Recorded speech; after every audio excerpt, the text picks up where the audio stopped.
이 세상 가장 아름다운 순종의 눈물 온 세상 다시 빛나게 한 생명의 눈물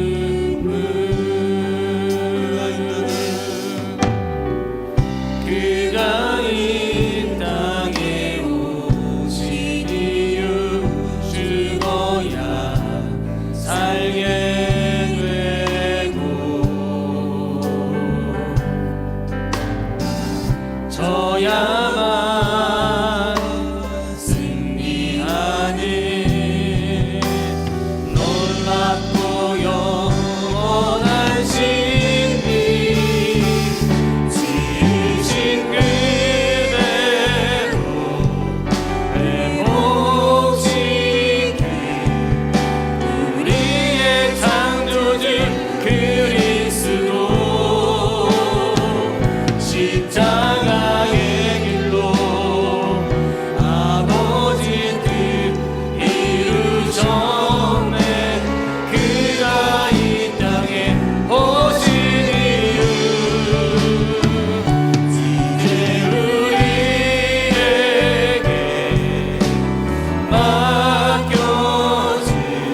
기도합니다. 기도할 때 이렇게 기도하죠. 주님, 이 시간 주님의 얼굴을 구하며 주님 앞으로 나아갑니다. 주님이 보여주신 생명의 길을 걸으며 예수님의 이름으로 살아가고자 다시 한번 믿음의 발걸음을 내딛습니다. 주님, 이 시간 우리의 모든 더러운 허물과 상한 마음들을 주님께 다 드리오니 주님의 보혈로 정결케 하여 주시옵소서. 우리의 심령과 삶을 새롭게 하여 주시옵소서. 이 사순절기에 우리의 믿음이 더욱더 깊어지게 하여 주시고 우리의 말과 행동이 그리스도의 향기가 묻어나는 그리스도의 편지가 되게 하여 주시옵소서. 이 예배를 통하여서 그렇게 주님의 형상을 닮아가기를 원합니다. 더욱더 정금같이 되어지길 원합니다. 주님, 이 시간 우리가 올려드리는 이 예배가 특별히 창립 34주년을 맞아서 감사함을 예배드리는 이 예배가 주님을 기쁘시게 하는 예배가 되게 하여 주시옵소서. 그렇게 마음을 모아 기도하며 주 앞으로 나아가십니다. 하나님 함께 하여 주시니 감사합니다. 이 예배를 통하여서 주님을 영화롭게 하고자 합니다. 주님을 기쁘시게 하며 주님의 이름을 높입니다. 주여, 이 시간 예배 가운데에 주님의 얼굴을 구하며 주님 믿음의 길을 걸어가는 모두를 주여 축복하여 주시옵소서. 아버지 하나님, 이 세상의 모든 죄악들과 추악한 세상의 것들 주님 주의 보혈로 덮어주시고 지워주실 줄로 믿습니다. 온전케 하실 줄로 믿습니다. 주의 능력으로 말미암아 새롭게 하실 줄로 믿사오니 주의 시간 우리 모두가 성령 안에서 온전케 되어지며 정은같이 나아갈 수 있도록 주여 축복하여 주시옵소서. 우리의 길과 생명 되신 주님을 이 시간을 의지하며 나아갑니다. 주님을 통하여서 더욱 깊이 만나게 하여 주시고 주님을 통하여서 더욱더 주님을 닮아가며 온전케 되어진 이 시간 될 수 있도록 주님 축복하여 주시옵소서. 우리 모든 사랑하는 소망할 들 시간 축복하여 주시옵소서. 하나님, 이 시간 저희들 주의 얼굴을 구하며 주님을 바라보며 의지하며 예배 가운데 나아갑니다. 하나님, 세상의 것들을 우리가 다 떨쳐내고 오직 주님께만 집중하며 나아갈 때에 주님의 사랑의 눈빛으로 우리를 바라보아 주시고 그 아름다운 손길로, 따스한 손길로 우리를 품어주실 줄로 믿습니다. 하나님, 이 시간 그 주님의 눈빛과 또 주님의 손길을 우리 모든 감각으로 느끼게 하여 주시고 그 감격과 감사 속에 온전한 예배를 드릴 수 있도록 인도하여 주시옵소서. 주님 사랑합니다. 주님만 바라봅니다. 이 시간도 홀로 영광 받아 주시옵소서. 예수님의 이름으로 기도하옵나이다. 아멘. 사도신경 하심으로 우리의 신앙을 하나님 앞에 고백합니다. 전능하사 천지를 만드신 하나님 아버지를 내가 믿사오며 그 외아들 우리 주 예수 그리스도를 믿사오니 이는 성령으로 잉태하사 동정녀 마리아에게 나시고 본디오 빌라도에게 고난을 받으사 십자가에 못 박혀 죽으시고 장사한 지 사흘 만에 죽은 자 가운데서 다시 살아나시며 하늘에 오르사 전능하신 하나님 우편에 앉아 계시다가 저리로서 산자와 죽은 자를 심판하러 오시리라. 성령을 믿사오며 거룩한 공예와 성도가 서로 교통하는 것과 죄를 사하여 주시는 것과 몸이 다해 사는 것과 영원히 사는 것을 믿사옵나이다. 아멘. 다 같이 자리에서 일어나셔서 찬송가 292장을 하나님께 올려드립니다.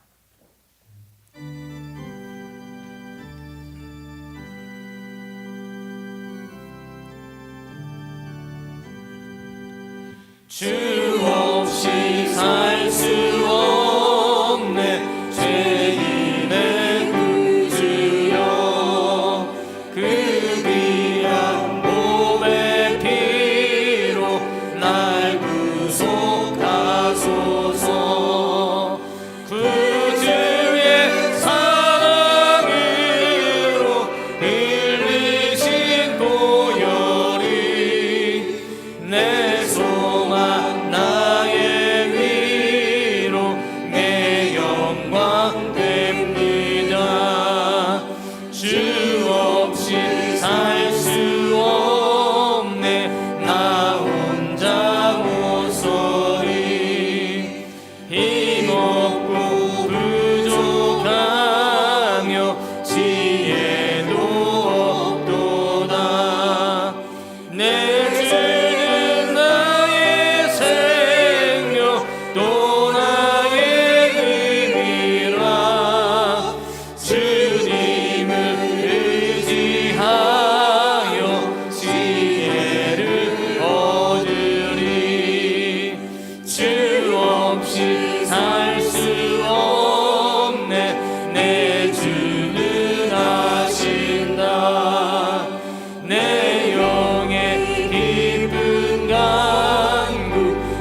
이 시간을 대표해서 김나건 집사님 기도 인도해 주시겠습니다.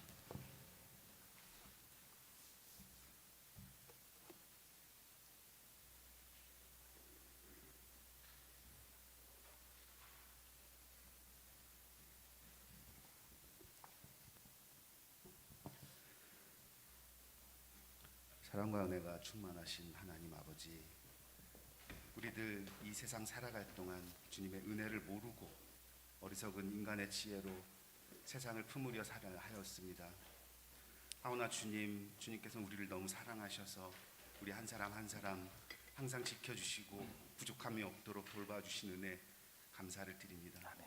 지난 한 주간 살아갈 동안에도 세상의 낙에 빠져서 주님을 멀리하고 주님의 그 안타까운 마음을 모른 채 하며 살아왔습니다. 이 시간 주님과의 관계를 다시 회복하게 하시옵시고 아멘. 우리 소망하는 모든 것들이 주님 뜻대로 이루어질 수 있도록 지키시고 인도하여 주시옵소서. 아멘. 마음속에 바라는 많은 것들이 있습니다. 그 한 사람 한 사람의 소원을 주님 알아주시고 채워주시니 우리는 비록 느끼지 못할지라도 끝날까지 주님 지켜주심을 믿고 따르며 주님의 십자가를 바라보며 온전히 나아갈 수 있는 우리들 될 수 있도록 주님 지키시고 인도하여 주시옵소서. 아멘. 오늘 특별히 교회 창립주일을 맞이하여 예배를 드립니다. 이곳에 일찍이 교회를 세우시고 이 지역 복음화를 위하여 우리에게 더욱더 노력하라 지시하시는 주님의 그 사명을 우리가 따르며 잘 감당하며 짊어질 수 있도록 항상 기도와 주님의 말씀으로 무장한 저희들 될 수 있도록 주님 지키시고 인도하여 주시옵소서. 아멘. 예배를 위하여 준비하는 손길들이 있습니다. 유치부에서부터 작년부에 이르기까지 운전하는 손길로, 식당에서 봉사하는 손길로, 주차장을 섬기는 손길들, 성가대, 그리고 찬양대, 그리고 기악부 모든 손길들, 아뢰지 못한 손길들까지 주님이 일일이 지켜주시옵시고 그 하늘의 복이 넘치도록 주님 채워 주시옵소서. 아멘. 우리들은 부족하지만 아무것도 드릴 것 없는 부족한 인생이지만 주님께서는 언제나 우리를 아무 조건 없이 사랑하심을 믿습니다.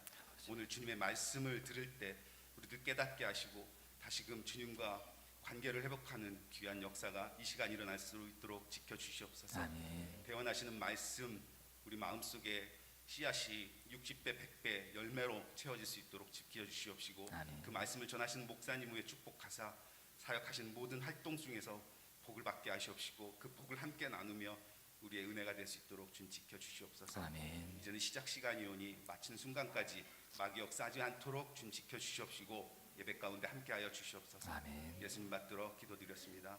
아멘.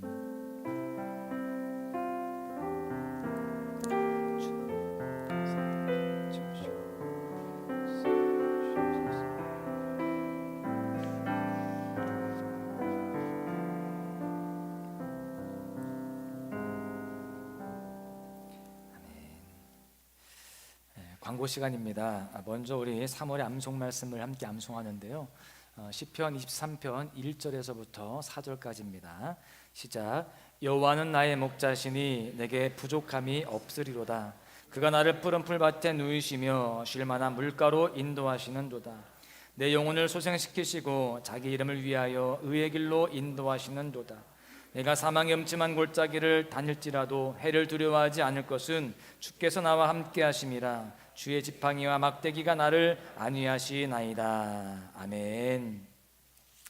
목자 되신 주님과 늘 동행하시면서 삶의 승리를 경험하시기를 간절히 소망합니다. 인생의 방황은 하나님을 만나면 해결되고 신앙의 방황은 좋은 교회를 만나면 해결됩니다. 저희 교회 처음 오신 분들 계시는데 등록하시면 사랑으로 잘 섬기도록 하겠습니다. 저희 교회에 1부 때 등록하신 분이 계십니다. 우리 현혜정 집사님이신데 우리 현성환 집사님의 누나이십니다. 몇 주간 교회 나오셨었는데 등록을 하셨거든요. 잘 사랑으로 받아주시고 함께 합력하여서 선 이루시기를 바라겠습니다.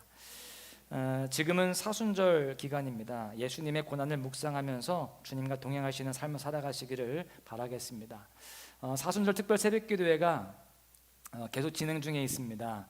잘 참여하고 계시는데요. 끝까지 승리하시기를 바랍니다. 그래서 완주상도 받으시고 거의 완주상도 받으시기를 바랍니다. 오늘은 창립 34주년 감사 주일로 지킵니다. 나가실 때 떡을 준비했습니다. 받아가시면 되겠는데 그 떡에 보시면 33주년이라고 되어 있어요. 제가 33주년인 줄 알고 이제 생각을 했는데 다시 따져보니까 34주년인 거 있죠. 그러니까 저희 교회가 지금까지 창립주일을 안 지켰습니다. 그래서 기준이 없다 보니까 약간 애매했는데 이해해 주시기를 바랍니다. 괜찮으시죠? 33이 맞냐 34가 맞냐 뭐 따질 거 없어요. 그리고 오후 예배 후에 떡을 지역에 좀 나누는 그런 시간을 갖도록 하겠습니다. 시간 되시는 분들은 함께 전도지와 함께 떡을 나누도록 하겠고요. 또 지난주에 하려고 했던 러브라이프 거리 생명운동에 또 하려고 하는데 지난주에 비가 와서 못했습니다. 그래서 이번 주에 대천역에 가서 한다고 합니다. 이 브로셔하고 또 이 물티슈를 나눠주면서 태아 살리기 캠페인에 동참하도록 그렇게 하겠습니다. 시간 되시는 분들 함께 하시면 감사하겠습니다. 그리고 바로 알고 바로 믿고 바로 사는 삶으로 이끌어주는 믿음의 확신반 일기 신청을 받습니다. 저에게 또는 저희 부목사님에게 신청하시면 되겠습니다. 그리고 3월 22일에 김지선 권사님께서 무릎 관절 수술을 하십니다. 지난주에 한다고 해서 기도까지 했거든요. 그래서 수술하시려고 갔는데 혈전제 드신다고 빠꾸 맞았어요. 그래서 이번 주 수요일 날 하시게 되었는데 더 기도로 준비하라고 그렇게 하시는 걸로 생각하고 여러분들 더 많이 기도해 주시기를 바라겠습니다. 더불어서 우리 장기정 권사님 남편 우리 강수석 성도님이 또 목 디스크 수술을 같은 날 또 하신답니다. 우리 수요일은 기도 많이 합시다. 그래서 빨리 회복될 수 있도록 또 수술 잘 될 수 있도록 기도해 주시기를 바라겠습니다.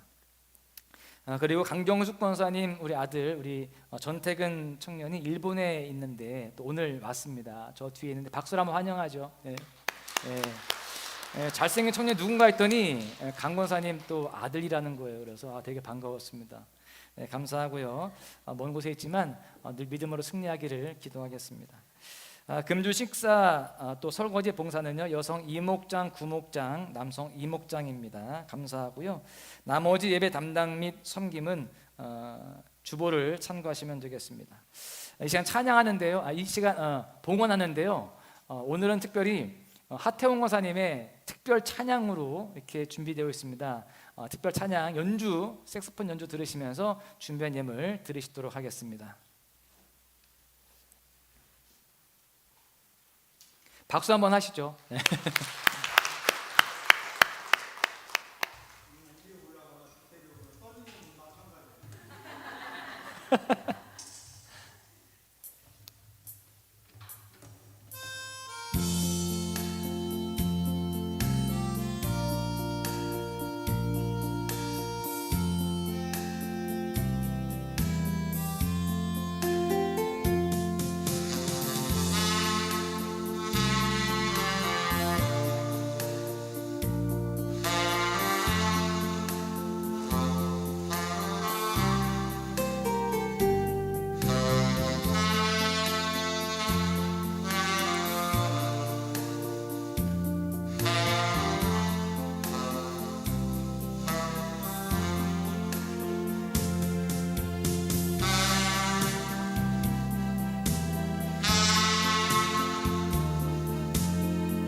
아멘. 떨리신다고 하는데 하나도 안 떠시고 잘하셨습니다. 우리 해병대 464 계신데 떨릴 수가 없죠. 네. 제가 깨달았습니다. 내가 참 올드하구나. 너무 좋은 거예요. 감사합니다. 큰 은혜가 되었고요. 또 감동이 되었습니다. 기도하시겠습니다. 하나님 감사합니다. 우리가 삶을 정말 살아가면서 부족하고 연약한 인생이고 또 주님 없이는 살아갈 수 없는 낙엽과 같은 그런 인생이지만 하나님의 돌보심 속에서 보배롭고 존귀한 자로 살아가며 하나님의 백성으로 살아갈 수 있게 하여 주심을 감사합니다. 그 은혜에 감사하여서 이 시간 주님 앞에 찬양을 올려드리고 또한 주님 예물도 올려드립니다. 주님 마음과 정성을 다한 이 예물을 주님 기뻐 받아 주시옵소서. 주님 특별히 오늘 구별하여 11조를 드리고 또 감사의 제목을 담은 감사 예물과 기도의 제목을 담은 일천 번제와 또한 주님 목적 헌금들 주님 있습니다. 특별히 오늘 이 교회를 창립함에 대해서 감사함으로 창립 감사 예물도 올려드렸습니다. 주님 이 모든 예물들을 주님께서 기뻐 받아주시고 그에 합당한 은혜와 복으로 충만히 채워 주시옵소서. 감사하며 축복하며 우리를 사랑하시는 예수님의 이름으로 기도하옵나이다. 아멘.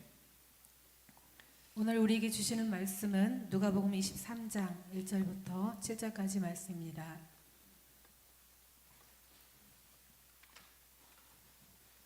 무리가 다 일어나 예수를 빌라도에게 끌고 가서 고발하여 이르되 우리가 이 사람을 보매 우리 백성을 미혹하고 가이사에게 세금 바치는 것을 금하며 자칭 왕 그리스도라 하도이다 하니 빌라도가 예수께 물어 이르되 네가 유대인의 왕이냐 대답하되 이르시되 내 말이 옳도다.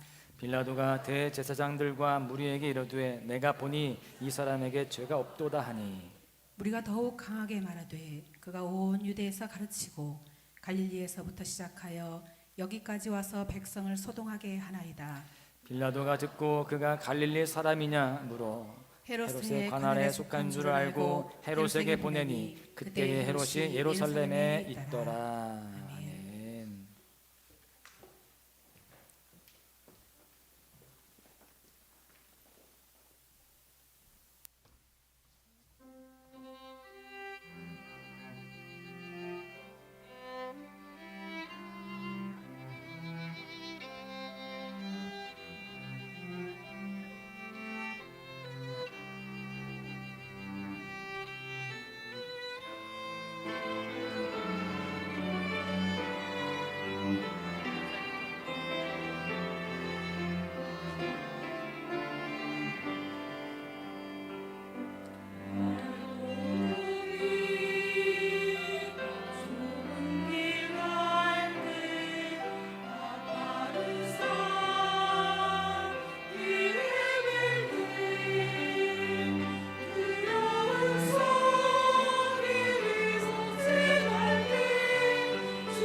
하나님 감사합니다.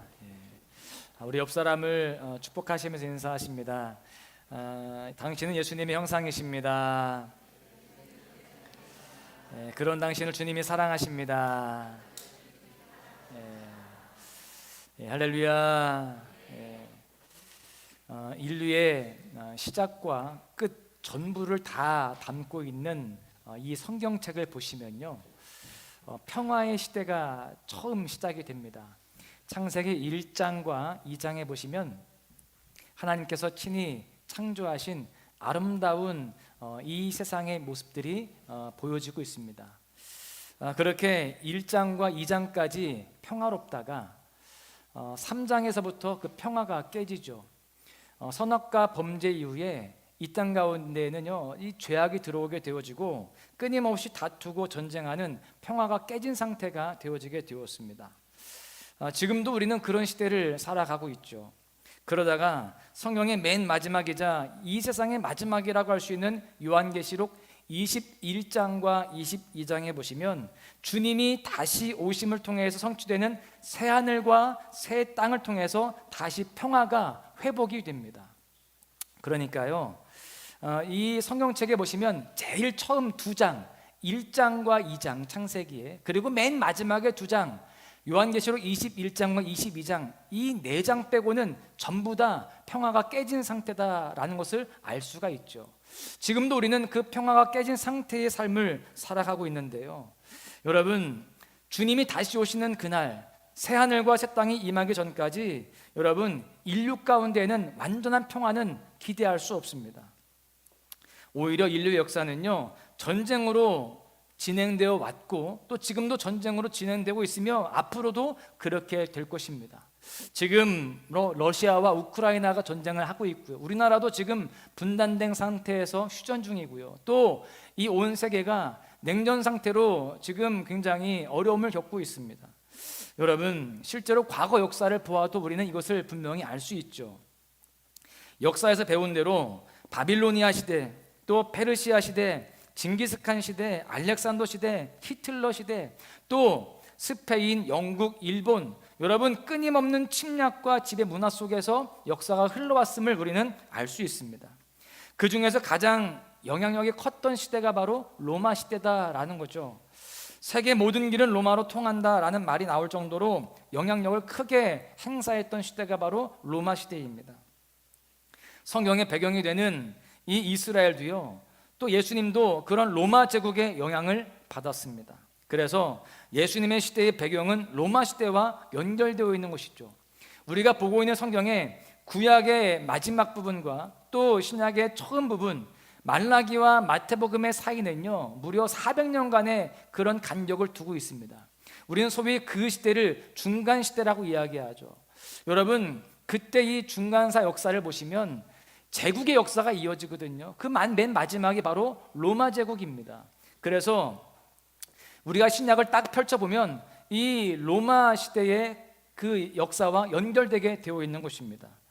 오늘 사순절 속의 인물 3번째 시간으로 함께 조명해보고자 하는 이 빌라도는요, 그 당시 가장 강력했던, 그리고 유대 지역을 지배했던 로마의 행정관으로 유대 지역에 파견된 인물이었습니다.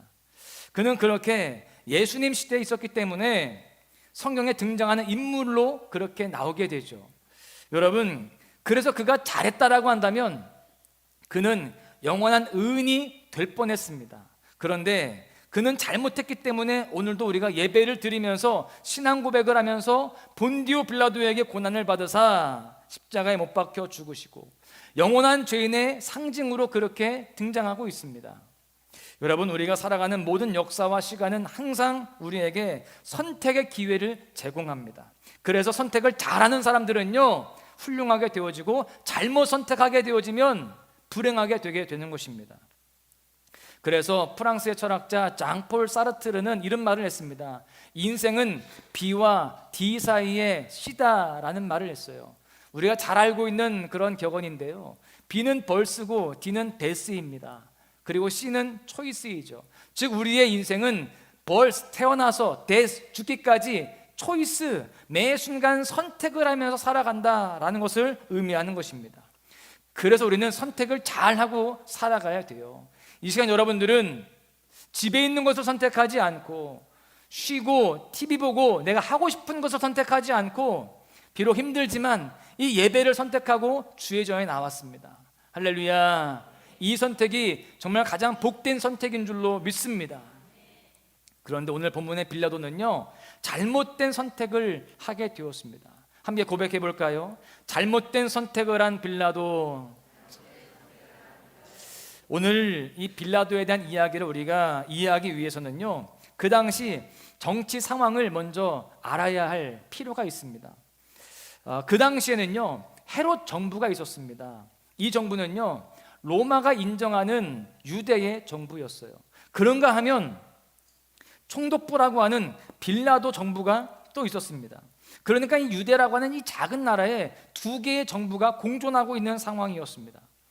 마치 일제강점기 때 우리나라에도요, 조선 왕조라고 하는 정부가 있었죠. 고종 황제가 다스리는 조선 왕조가 있었습니다. 대한제국이라고도 했죠. 그런데 또 다른 조선 총독부가 있었습니다. 거기에 일본 사람이 총독으로 와 있었죠. 이토 히로부미가 대표적인 총독이죠. 여러분, 그렇게 이 작은 나라에도 그 당시에는 두 개의 정부가 존재했다는 거예요. 마찬가지 상황입니다. 로마 사람이었던 빌라도가 유대 총독으로 있으면서 유대의 왕으로 헤롯이 함께 정치를 하고 있는 그러한 상황이었다라는 것입니다. 이런 상황 속에서 이 유대에 와 있는 이 로마 사람 빌라도는 무엇을 하는 사람이었을까요? 총독으로서 그의 역할 중에 가장 중요한 역할은 다른 게 아니었습니다. 유대인들이 로마에 대해서 반란을 하지 않도록, 그들이 저항하지 않도록 억제하고 통제하는 일이 이 빌라도에게 가장 중요한 사명이었고 역할이었습니다. 실제로 누가복음 13장에 보시면 빌라도가 갈릴리 사람들을 처형해서 죽였습니다. 반란 세력이었거든요. 또 사마리아에서 똑같은 일이 터졌을 때 빌라도가 군대를 동원해서 사마리아 사람들을 학살한 내용들이 나옵니다.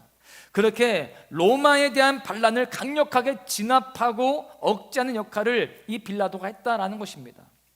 여러분, 이와 같이 로마 정부와 헤롯 정부가 손을 잡고서요, 물리적인 힘을 가지고 그런 일을 하니까요, 이 백성들이 꼼짝도 못하고 숨도 크게 못 쉬고 살아가는 그런 모습이 되게 되었습니다. 로마는 팍스 로마나라고 하는 그런 사상을 가지고 있었잖아요. 힘으로 다스린다 이거예요.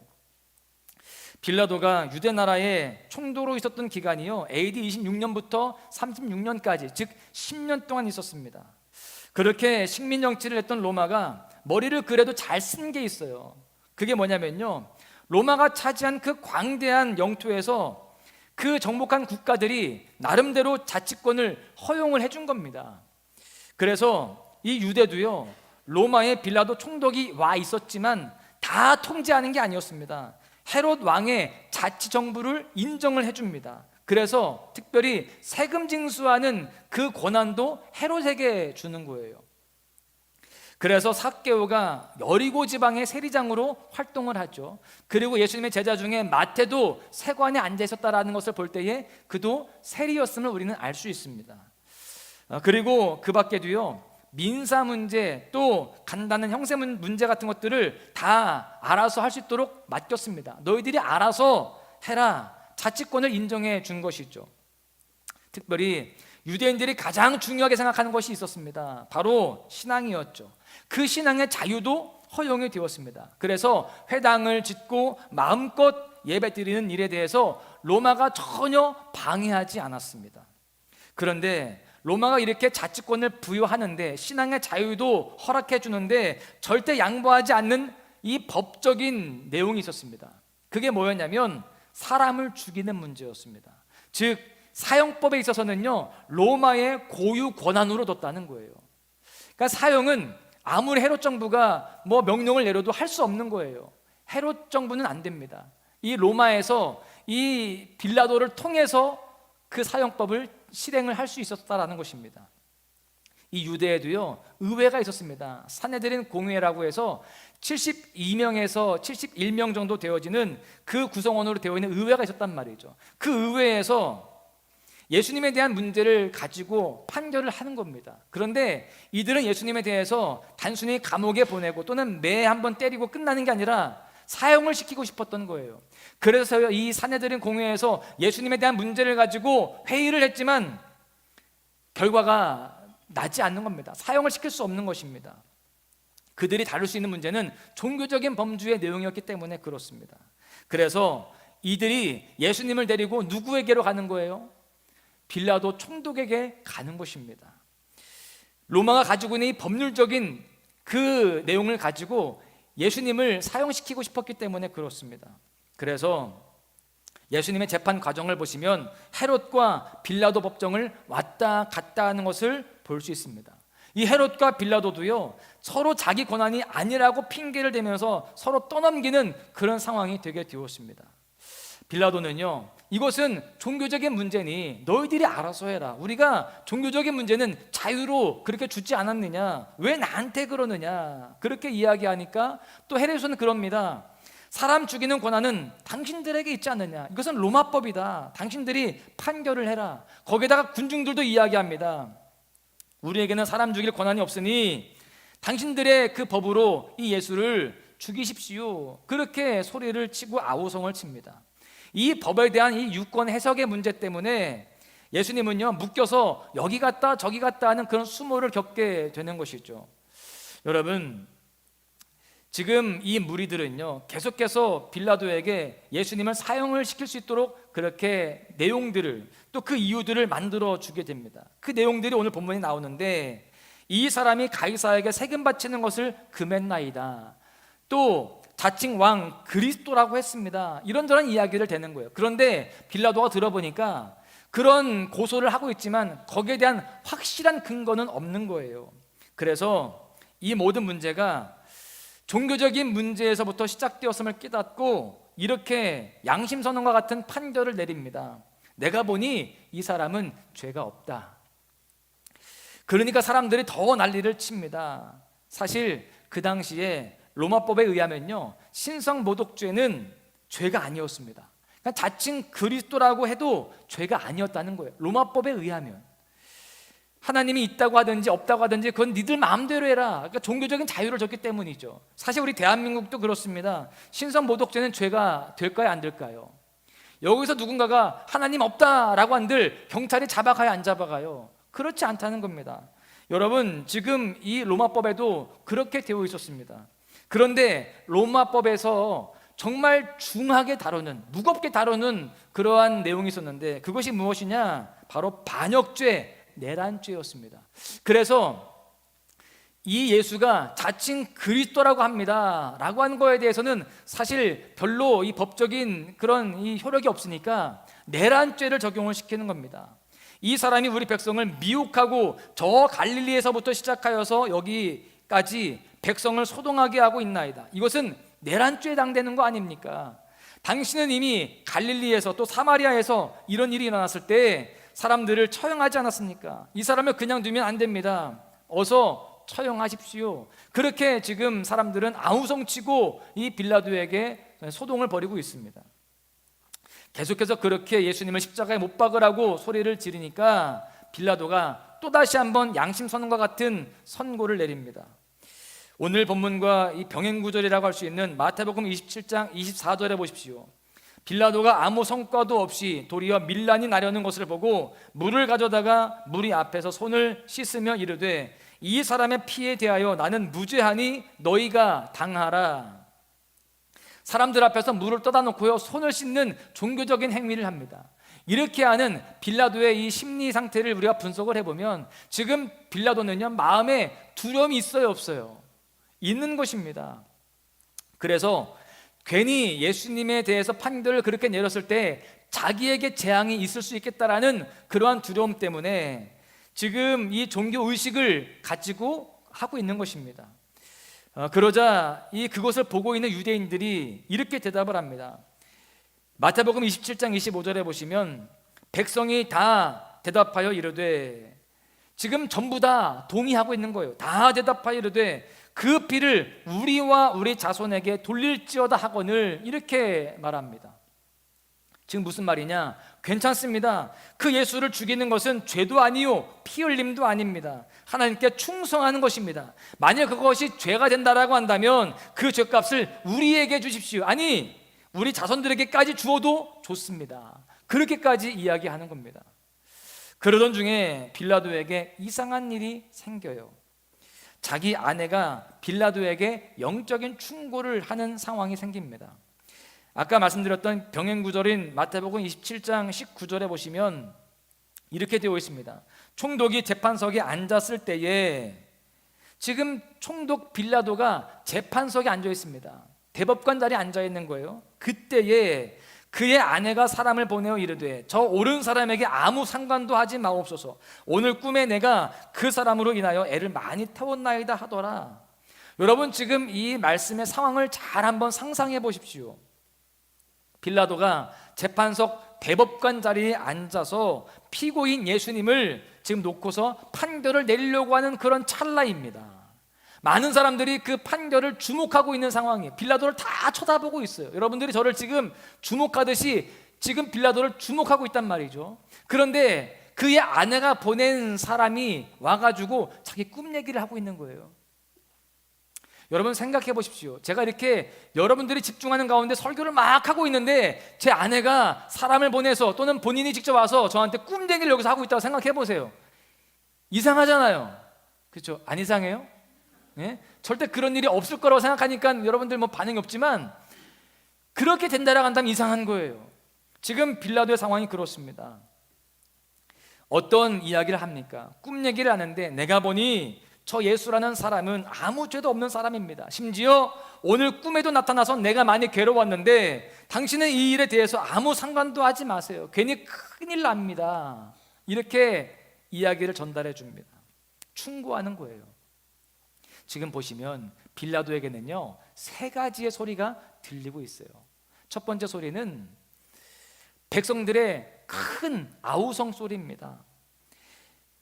예수를 십자가에 못 박아 죽여라. 이 큰 소리가 여기저기서 들려지고 있습니다. 그 다음에는요 자기 아내가 건네준 나지막한 충고의 소리가 들렸습니다. 여러분, 이 소리는 옳은 소리였죠. 여러분, 그렇게 예수님에 대해서 어떠한 판결도 내리지 말아라, 그 나지막한 충고의 소리가 들렸어요. 그리고 3번째 소리가 또 들립니다. 그것은 뭐냐면 자기 양심의 소리였어요. 이것은 소리가 없는 소리이지만 가장 옳은 진리의 소리였습니다.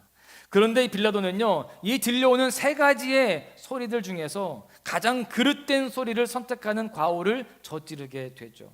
왜 그랬을까요? 그 이유가 말씀 속에 나옵니다.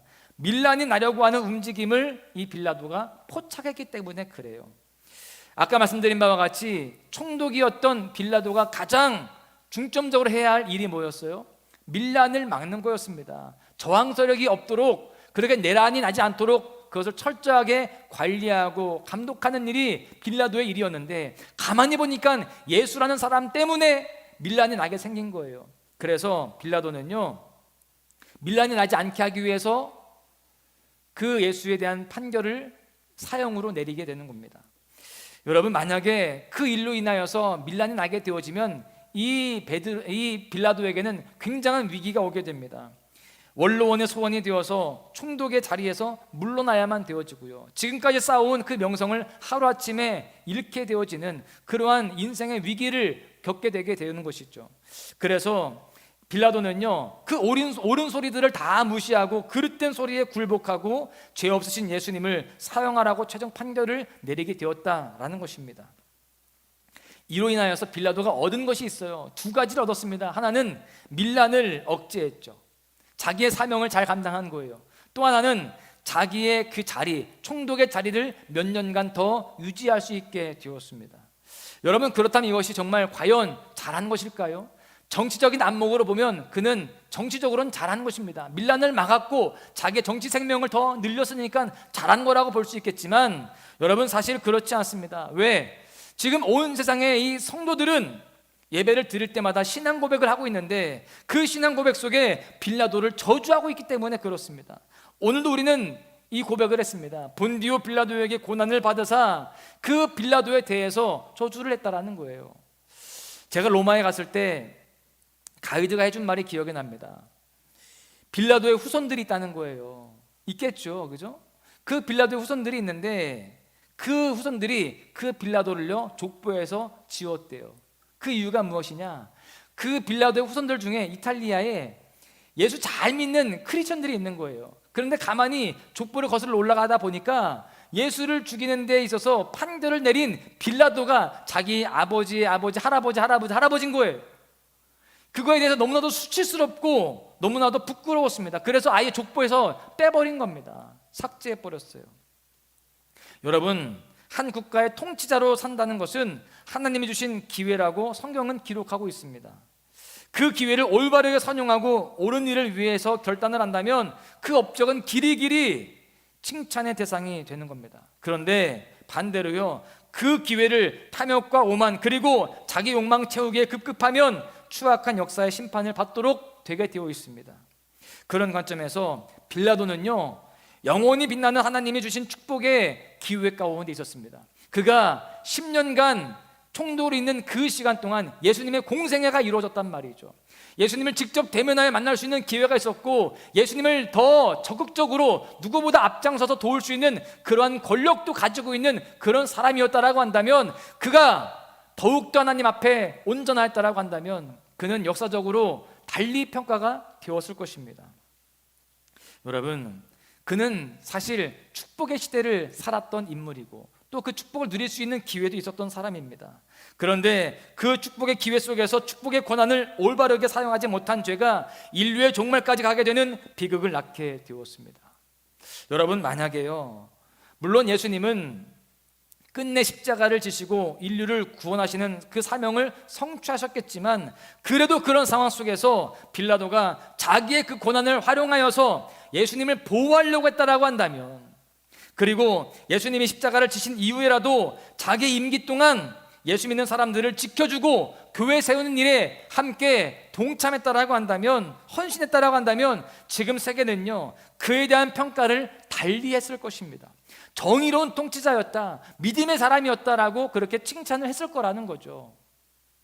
그런데 그는 잘못된 선택으로 지금까지, 아니 앞으로도 영원히 죄인의 상징으로 모든 사람의 입에서 고백되게 되었습니다. 여러분, 그런 의미에서 우리는 선택을 잘 해야 할 줄로 믿습니다. 우리가 삶을 살아가는 매 순간 속에서 올바른 선택을 하기 위해서 더욱더 잘 분별하고 힘써야 할 줄로 믿습니다. 함께 고백합니다. 올바른 선택을 훈련하는 사순절. 우리는 이 사순절기, 이 기간 동안 예수님을 묵상하면서 더욱더 올바른 선택을 훈련해야 할 줄로 믿습니다. 주님이 원하시는 것이 무엇인지, 또 주님께서 가신 그 길이 어떤 길인지 우리가 잘 분별하고 우리도 그 길을 선택하고 그 길을 묵묵히 걸어가는 하나님의 백성들 되어야 할 줄로 믿습니다. 할렐루야. 사실 우리는 빌라도와 같은 통치자가 아닙니다. 그저 소리 없이 존재하는 소시민에 불과하죠. 누구도 알아주지 않는 그런 별거 아닌 그런 인생들 아니겠습니까? 그러나 그러한 우리에게도요 선택의 기회는 갈등의 상황으로 언제나 다가온다는 겁니다. 빌라도와 같은 그런 사람들에게만 선택의 기회가 있는 게 아니라 우리에게도 늘 선택하는 삶을 살아가게 된다는 것이죠. 어떤 것을 선택해야 할지 우리는 늘 갈등하게 됩니다. 그런데요, 이렇게 우리가 선택을 어떻게 하는 것이 좋은지 갈등하고 고민할 때 이 성경은 거기에 대한 해답을 줍니다. 마태복음 6장 33절에 보시면 예수님이 이렇게 말씀하시죠. 먼저 그 나라와 그의 의를 구하라, 이렇게 말씀하세요. 먹고 사는 문제보다 먼저 하나님의 뜻을 구하라는 거예요. 그렇게 주님의 뜻을 먼저 선택하라는 것입니다. 그리하면 이 모든 것을 어떻게 한다고요? 더해 주실 거다라는 겁니다. 가장 풍성한 결과를 허락해 주신다라는 것이죠. 여러분, 성경의 많은 부분에는요 선택에 따른 영광과 멸망의 사례들로 채워져 있음을 우리는 확인할 수가 있습니다. 그 대표적인 사례가 아브라함과 롯의 사례죠. 목축업을 하는 아브라함과 롯이 이 생업 때문에 서로 분가해야 하는 그런 상황이 되게 되었습니다.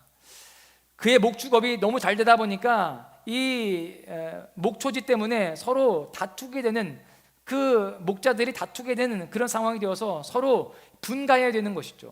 그때 이 아브라함이 조카 롯에게 먼저 선택의 기회를 줍니다.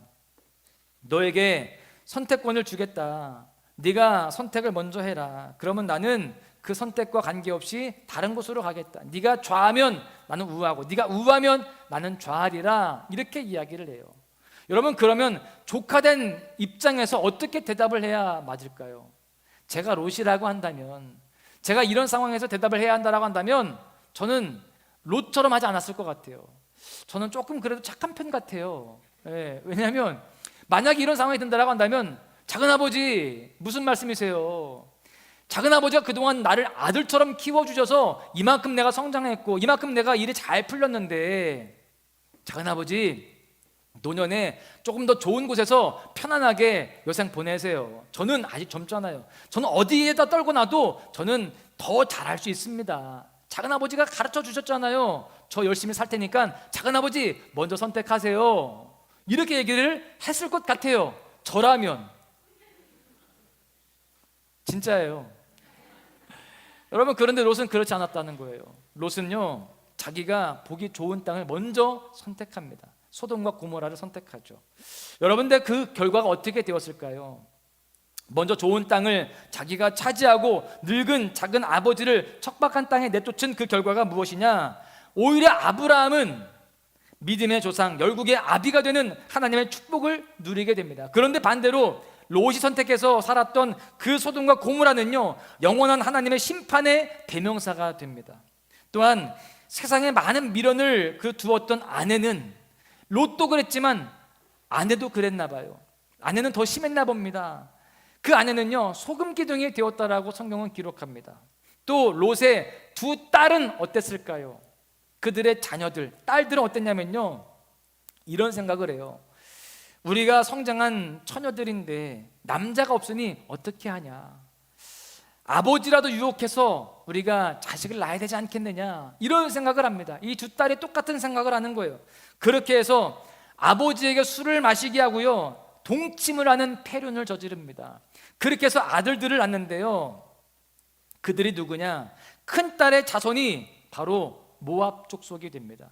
그리고 작은 딸의 자손이 암몬 족속이 되는 거예요. 자, 여러분, 나중에 이스라엘 백성들이 출애굽할 때에 그들이 엄청난 방해꾼이 되어서 또 다시 모압 족속과 암몬 족속은요, 하나님의 심판의 채찍을 맞게 되어지는 그러한 상황이 되게 됩니다. 여러분, 왜 이렇게 되었을까요? 어디서부터 시작된 걸까요? 롯의 잘못된 심판의 선택에서부터 그렇게 시작이 되게 된 것입니다. 모세가 죽기 전에 유언처럼 남겼던 말씀들이 신명기에 다 담겨 있습니다. 그 신명기를 보시면 줄기차게 나오는 교훈이 무엇이냐? 내가 너희 앞에 복과 저주를 두어놓으니 너희들은 뭐하라? 선택하라. 이렇게 말씀합니다.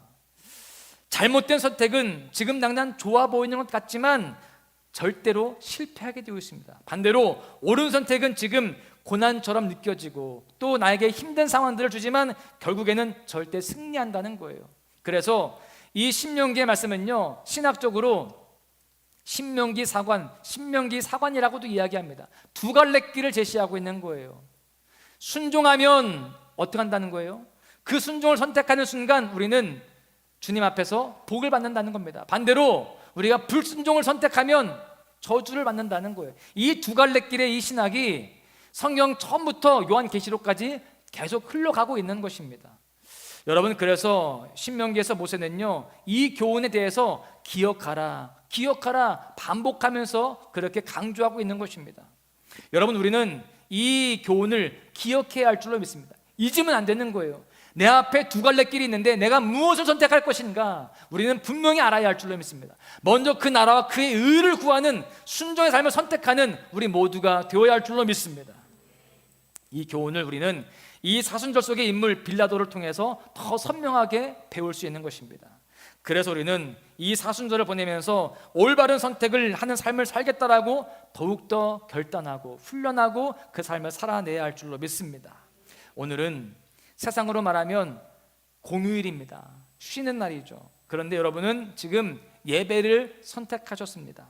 옆 사람을 칭찬하시면서 이렇게 이야기합니다. 탁월한 선택이십니다. 잘하셨습니다.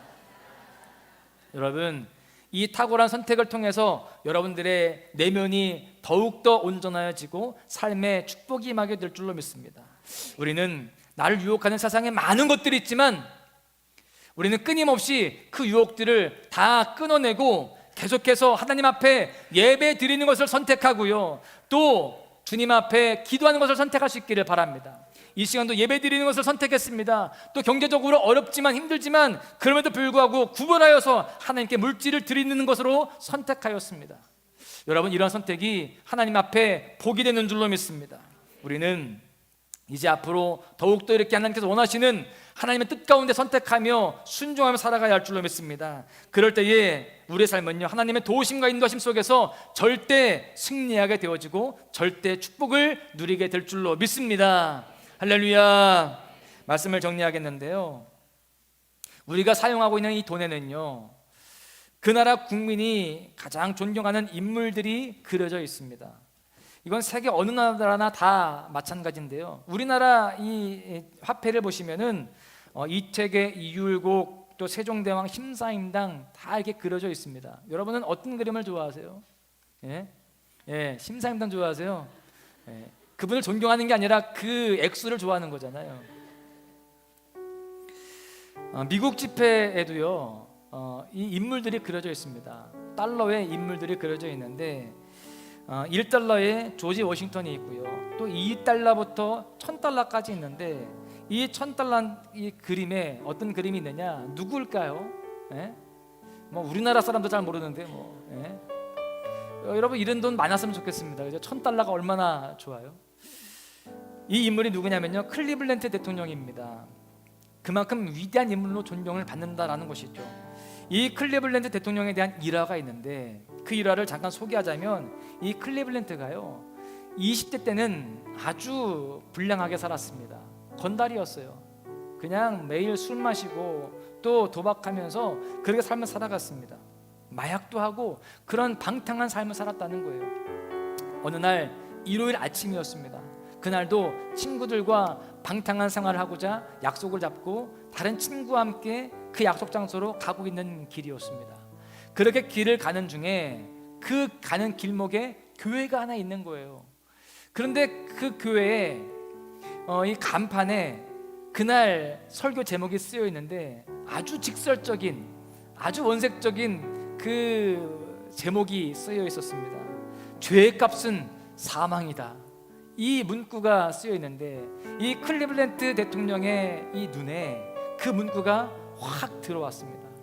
그의 발목을 잡았어요. 거기에서 멈칫하게 되었습니다. 친구가 아니 왜 여기 멈춰 있는 거야? 빨리 가야지. 그랬을 때 이 클리블랜드는요 고민하게 됩니다. 마음에 갈등을 하게 되는 거예요. 선택의 기로에 놓여 있는 거죠. 죄의 삭은 사망이라고 하는데 그러면 내가 지금 죄의 길을 걸어가고 있는 상황에서 나는 어떻게 되는 것일까? 그런 고민을 하게 되면서 내가 과연 내가 가야 하는, 가고자 했던 그 죄악의 길을 갈 것인가, 아니면 예배를 드릴 것인가 갈등하게 됩니다. 여기에서 이 클리블랜드는 어디를 선택할까요? 예배 드리는 것을 선택합니다. 그때 친구가 재촉하죠. 야야, 뭐 하는 거야? 빨리 가야지. 친구들 기다리잖아. 그때 이 클리블랜드가 이야기합니다. 친구야, 오늘은 예배 드리는 게 어떨까? 우리가 이렇게 죄의 길로 가면 우리는 사망에 이르게 되어 있대. 우리 교회에 가서 예배 드리자. 그때 이 친구는 그렇게 옥신각신하는 가운데에 그 죄악의 길로 가게 되어지고요, 이 클리블랜드는 예배를 드리게 됩니다. 그날 그렇게 예배를 드릴 때에 그는 그 자리에서 회개하게 됩니다. 그리고 변화를 경험하게 돼요. 그때부터 자기 인생의 방향을 완전히 180도 바꾸고 온전한 하나님의 사람으로 살아가게 됩니다. 그로부터 30년이 지났어요. 미국의 일간 신문에 이런 기사가 납니다. 미국은 클리블랜드를 대통령으로 선출했다. 그렇게 클리블랜드가 당선된 빅뉴스가 신문을 통해서 미국을 떠들썩하게 한 겁니다. 그렇게 클리블랜드가 대통령이 된 거죠. 그런데 한 감옥에서 늙은 죄수가 그 신문을 보면서 하염없이 우는 겁니다. 그가 누구냐? 바로 그때 교회 앞에서 다투다가 죄의 길로 갔던 그 친구였다는 거예요. 여러분, 이 이야기가 실화거든요. 여러분, 한순간의 선택이 이렇게 사람을 갈라놓는 것입니다. 우리는 사순절 속의 인물 빌라도를 기억하면서 빌라도가 그때 선택 하나를 잘못함으로 인하여서 영원한 죄인의 그런 상징이 되었구나, 이걸 깨달아야 할 줄로 믿습니다.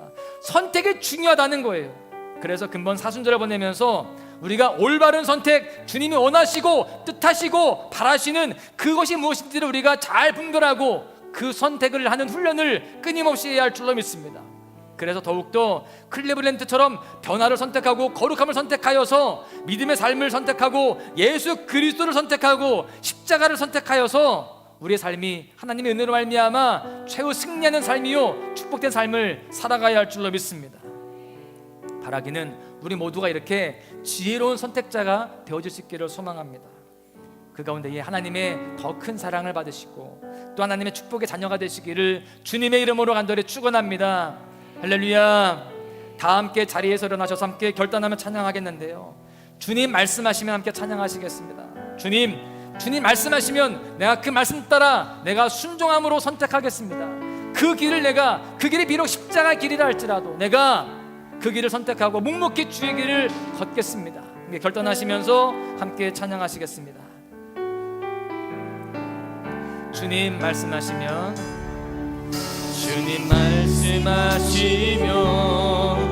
내가 나아가리다. 주님 뜻이 아니면 내가 멈춰서리다. 나의 가고서는 곳 주님 뜻에 있으니 오 주님 나를 이끄소서. 다시 한번 고백합니다. 주님 말씀하시면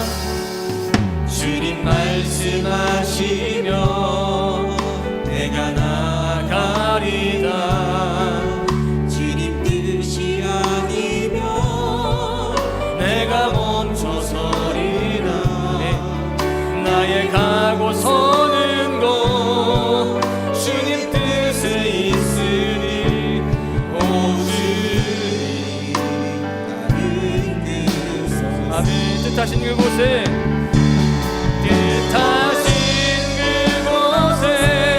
나 있기 원합니다.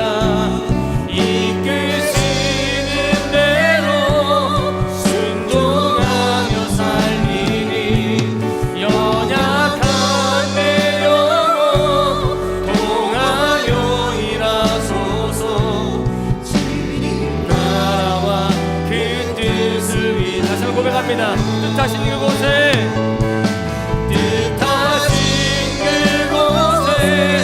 나 있기 원합니다. 이끄시는 대로 순종하며 살리니 연약한 내 영혼 통하여 일하소서. 주님 나라와 그 뜻을 위하여 오 주님 나를 이끄소서. 아멘. 여러분, 우리는요 매 순간 선택을 하면서 살아갑니다. 그런데요 그러한 선택 속에서 주님이 개입하고 계시는지, 주님이 뜻하시는 대로 살아가고 있는지 우리는 스스로 다시 한번 깊이 돌아보아야 됩니다. 사실 우리가 그렇게 나 자신을 돌아볼 때에 우리의 선택의 기준이 세상의 흐름이었고 내 유익과 내 안전과 내 편안함과 내 만족이었음을 다시 한번 깨닫게 되기도 합니다. 사실 목사인 저도 이 부분에서 자신할 수 없습니다. 여러분, 그렇다라고 한다면 우리도 빌라도와 크게 다르지 않는 그런 모습이 아닐까요? 우리가 주님 앞에 신앙 고백할 때마다 그렇게 손가락질하는 빌라도의 모습이 바로 우리의 모습일 수 있는 것입니다. 그래서 이 시간 다시 한번 결단하며 기도해야 됩니다. 함께 기도할 때 이렇게 기도하죠. 주님, 우리의 삶을 돌아볼 때에 우리도 빌라도의 모습이 있었음을 고백합니다. 그러면서도 우리는 빌라도와 다른 척하면서 빌라도를 손가락질했음을 우리가 보게 됩니다. 주님, 이 사순절을 맞아서 이제 우리 삶을 다시 한번 돌이킵니다. 그리고 올바른 선택을 더 훈련하겠습니다. 삶의 모든 순간, 모든 선택 속에서 세상의 흐름이 기준이 되지 않겠습니다. 진리 대신 주님의 말씀을 따라 선택하겠습니다. 내 안전과 내 편안함과 내 만족, 내 유익을 따라 선택하지 아니하고, 그 선택이 비록 불편하고 힘겨운 십자가의 길이고 고난의 길이라 할지라도 주님의 뜻을 선택하겠습니다. 모든 상황 속에서 예수님을 선택하며 그 주님의 사랑을 또 선택하며, 또 변화를 선택하며, 거룩함을 선택하며, 예배를 선택하고 헌신과 충성을 선택하는 그러한 변함없는 주님의 길을 걸어가고자 합니다. 주님, 이 결단 흔들리지 않게 하여 주시고, 이 선택을 통하여서 우리 삶이 절대 승리, 절대 축복을 누리는 우리 모두가 될 수 있도록 역사하여 주시옵소서. 우리 함께 주여 한번 부르짖고 결단하며 기도하시겠습니다. 주여,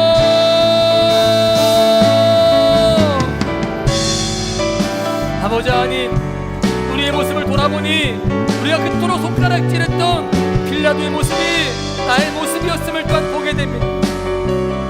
주님, 이들의 선택 속에서 주님을 향한 그 사랑과 주님 그 믿음이 더욱더 많이 드러날 수 있도록 인도하여 주시옵소서.